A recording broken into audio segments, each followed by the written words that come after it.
How often do we complain about things around us? Halos automatic na, di ba? We wake up and notice what's missing, what's late, what's broken, what didn't go our way. Minsan hindi naman masama ang buhay kundi dahil pagod lang talaga tayo. When you're tired, everything feels heavier. Inconvenience feels personal. But how often do we choose to look beyond the imperfections? Yung mga bagay na tahimik lang na gumagana, the people who stayed, the body that still shows up, the breath you didn't have to earn. We rarely pause to be grateful because gratitude requires presence. At ang presence mahirap kapag laging crowded ang isip mo. So we complain, not because we're ungrateful, but because we forget how to slow down.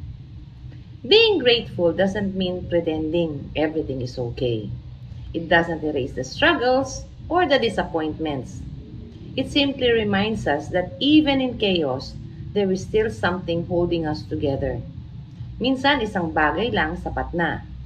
Isang maayos na umaga, isang tahimik na moment, isang taong hindi ka iniwan.